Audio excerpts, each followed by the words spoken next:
In this video, I'm going to be sharing some useful tips that will help you gain admission into some master's programs in the United States, even if you have a low GPA. If you are ready, have a cup of tea with me and let's get into the video.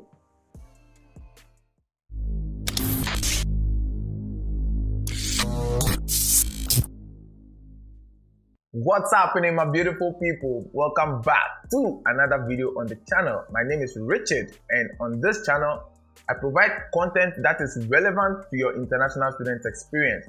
I also share content revolving around professional development. So if these are things that you are interested in, consider subscribing to the channel and turning on notifications.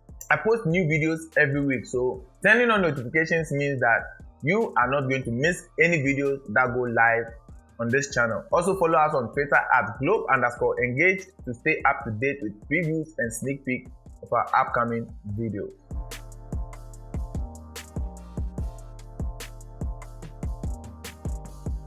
So ever since I started creating content surrounding school applications, interviews for F1 visa students and things like that, there are a lot of people who reach out to me and tell me that, hey Richard, I'm trying to apply to a school, or I'm interested in schooling in the US, but I have a very low GPA. So what are my chances? And most of the time I tell people that, well, even though you have a low GPA, it could be difficult in terms of which schools you get to apply to or which schools you get admission into. However, being difficult is different from not possible. So I thought it wise to sort of put together a list of things that you can do if you are part of the people who have low GPAs but still have the dream of pursuing a master's degree in the United States or any other country for that matter. So in this video, I'm going to be sharing some useful tips that will help you, even if you have a low GPA, to still give yourself an opportunity to gain admission into some good schools in the United States or any other country for that matter, as I said. So if you're ready, let's jump into the video. So I'm sure by now you are wondering and asking yourself, what is a low GPA? Well, your GPA is usually calculated on a 4.0 scale, and technically anything below a 3.0 is considered as a low GPA. However, if you are applying to schools, one thing you need to keep in mind is that low GPA is very relative. Most master's degree programs usually cut off the GPA between 3.3 or 3.2 thereabout. However, some schools also require you to have a specific kind of GPA. So again, low GPA is going to be relative, but I'm going to use the term low GPA to cut across board from anything below a 3.0. So with that clarification out of the way, let's get into our first tip.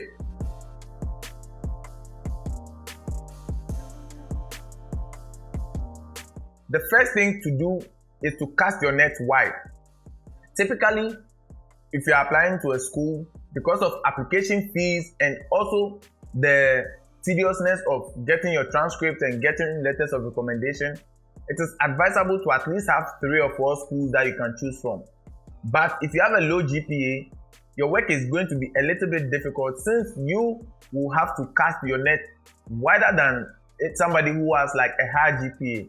And here is why. There are a lot of schools out there who admit students based on the fact that they even have low GPAs, because the GPA is one component of your application process. There are a lot of other things that schools take into account, which I'm going to touch on a little bit later in the video.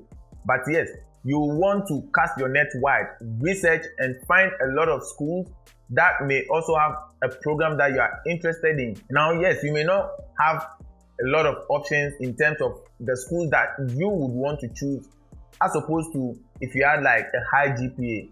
So at this point, it's going to be like what is available out there versus what you want. But it also does not mean that if a school is offering you admission based on the fact that you have a low GPA, it means that school is not good.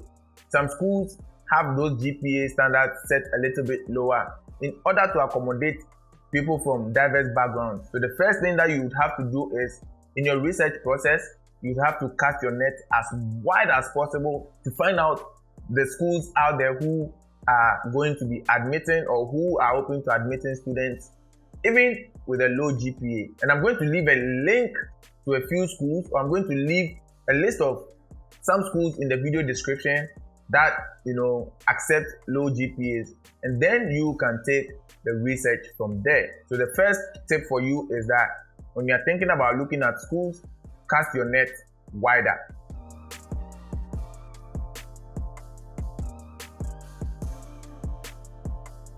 The second tip that I'm going to give you is you should know the requirements of the program and the school in general. So I've said this time and time again in previous videos that the first thing you'd have to do if you are interested in applying to a school outside of your home country is to do a lot of research. And the most important research you would have to do when you are beginning your school search is that you need to know the application and admission requirements from the school. Of course, international students' requirements are usually different from domestic students. And by knowing the requirements, it helps you to sort of see what graduate programs are out there and what it's going to take you to get into these programs. Some programs place, a higher importance on GPA, and some programs place a higher importance on the standardized tests that they may require you to take. So doing your research and knowing what specific programs you are interested in or specific programs that are available and their requirements helps you to see whether it is going to be feasible for you or whether it makes financial sense to apply to these schools or whether to start looking elsewhere. And that is where casting your net wide becomes extremely important. So yes, don't just identify a school and jump into applying. Know the requirements of the admission process, especially the GPA requirements and the test requirements as well. Another reason it is important to do your research and know the requirements is that it is a good idea to look at specific programs and their requirements, because ultimately you want to apply to about 5 programs, 2 safety schools where admission should be pretty easy to get into, and 2 solid schools where your chances are good, and a school that will still keep your dreams alive as possible. So yes, please make sure that you are looking at specific graduate programs and their GPA requirements, and you can do this by looking at each individual program and the requirements that come with entering into that program. So yes, my tip number 2 is know the requirements of each program you are planning to apply to.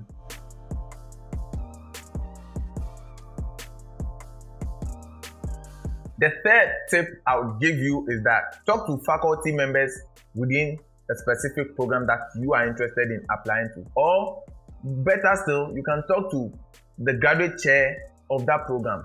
And here is why. Sometimes our transcript may not show a full reflection of our academic and work capabilities, right? And so finding a faculty member whose research area revolves around your research interest, or the graduate chair, and just talking to them and explaining to them the circumstances under which your bachelor's degree went, or the circumstances under which you made bad grades in certain classes, or the overall circumstances for which you ended up graduating with a low GPA. Believe me, these people are human and they understand. And especially if you have an experience with American or Canadian education, you know that most of the professors and the faculty members are super nice. Most of them don't just focus on the grades and stuff, but they look at how you are able to apply your takeaways from the class into the field. So find faculty members in the specific programs that you are looking to apply into, and tell your story. Let them know what you are passionate about. Let them know your research interest. Even add a work experience or relevant work experiences if you can. Because again, getting admission into a master's degree program is not just about your scores. It's about you showing that, hey, I made low GPA, but I have a lot of transferable skills and work experience that will enhance or give me, and even you as a faculty member, a holistic educational experience.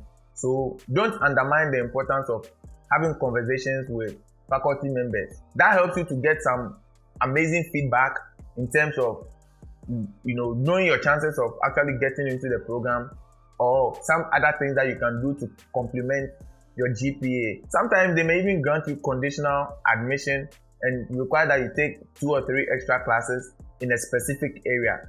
Again, all of this is going to be program specific. So make sure that you are researching your program, you are looking at which faculty members are in this program, whose research areas interest you as well, so that you'll be able to get some relevant feedback. So yes, my third tip for you is talk to the faculty or even the graduate chair of the program.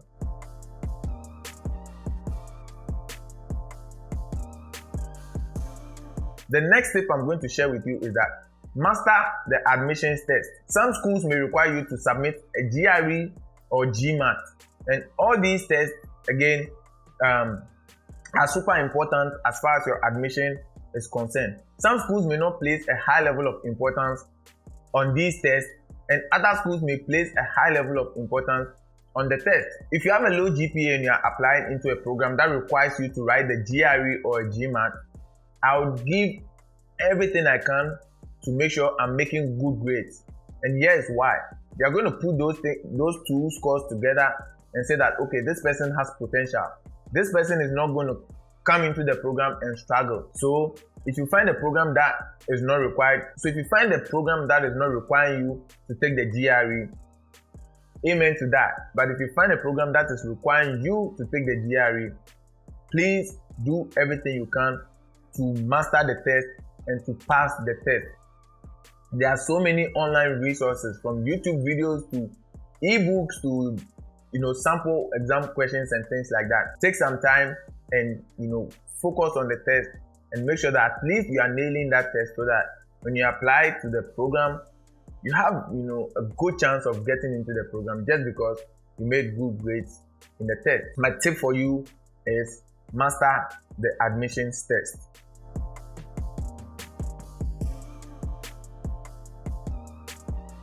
The fifth tip I'm going to give you is that use your statement of purpose to your advantage. And here's why. So the statement of purpose, which is required for almost every application that you are going to do, is meant to tell the admission committee who you are as an individual, what your motivations are, what you are passionate about, and what your career plans are. And most importantly, how your bachelor's degree program has shaped and prepared you for a master's degree level work. So in your statement of purpose, make sure that you are writing a thoroughly clear, well-formatted statement of purpose. And in your statement of purpose, highlight the things that you've done to improve yourself, both in the classroom and outside of the classroom. Yes, you may have had a lower GPA, but what have you done that is relevant in terms of building your research skills or building your application skills in the job market? This helps to tell a holistic story about you and give the admissions committee a sense of who you are as a student and as a person. Make sure that you are telling your story from an authentic perspective and not just in a way that makes you look good. There is no perfect human being, and everybody, irrespective of how good you are, you may have a weakness. So don't be shy to highlight your weaknesses in the statement of purpose. This allows the school to know that, okay, when we admit this person will need certain accommodations, and then they can help direct you to resources that may be available to you. So for instance, if you are good at writing but you think that you can be better at writing, highlighting that you are good with qualitative research but you struggle with quantitative research is going to help your department or the program, when you get admission, to point you towards resources that's going to help you better the weak part of your research skills. So use your statement of purpose to tell an authentic story about yourself and why getting an opportunity into the program will be very, very crucial and useful to you and the department as well.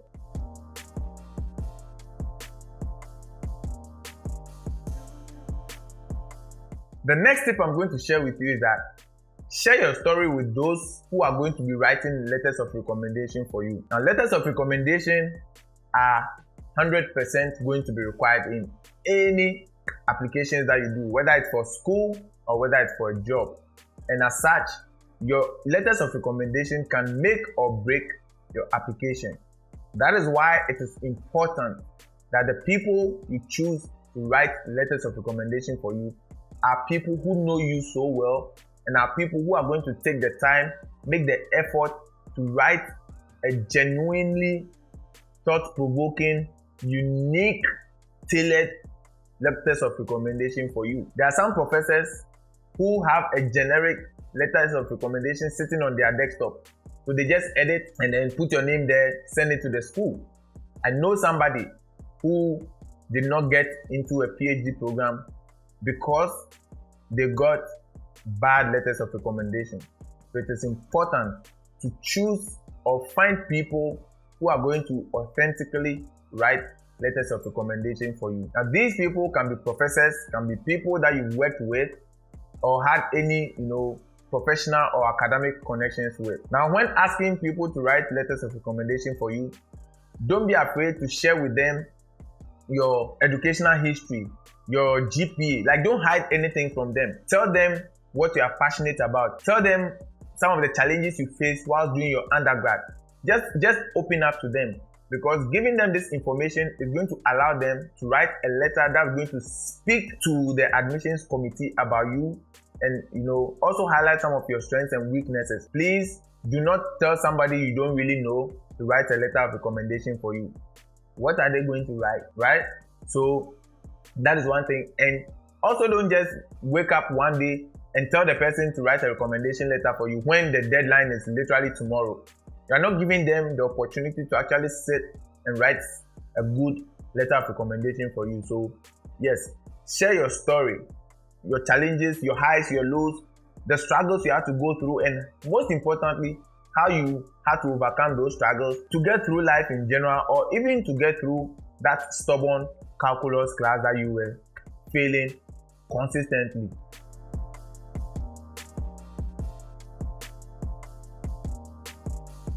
The last tip I'm going to share with you is that polish your application. Like, I cannot stress this enough. Because you have a low GPA, you are basically applying to a school with your back against the wall. So it is very important to work on your application as if your life depends on it. Your letters of recommendation, your statement of purpose, or any other essays that you are going to attach to your application letter to make your story authentic or to give you a good chance of getting admission. If you have to attach a CV to your application, make sure that your CV is up there.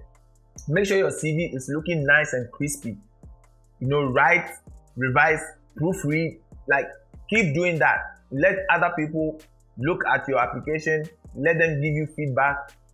Keep doing it until your application is shining and spotless. Your application is going to be the first step to your admission process, and having an application that looks can automatically boost your chances of being admitted, even though you have a lower GPA. So don't just put together anything and submit. Please look at your statement of purpose requirements based on what the school wants on their website and tailor your statement of purpose to meet those prompts as well. So yes, my final tip for you is to polish your application until it is looking fantastic, and hopefully that's going to get your foot out of the door. So I hope the tip that I've shared is going to ginger you to get out of your comfort zone and start applying to schools even if you have a low GPA. It is possible so long as you put in the work. I hope you found this video useful, and if you did, let me know in the comment section below what you found useful. If you also have any other tips that you can give to anybody who has a low GPA and is still interested in applying to a school in a foreign country, share that in the comment section below so that other people may learn from this as well. And thank you for taking time to watch my video. If you are not yet subscribed to my channel, we are trying to get to 1K subs, so consider subscribing and turning on notifications. Also, follow us on Twitter at @global_engaged to stay up to date with previews and sneak peeks of our upcoming videos. Until I see you on the next video, keep looking at those schools and never give up. Peace.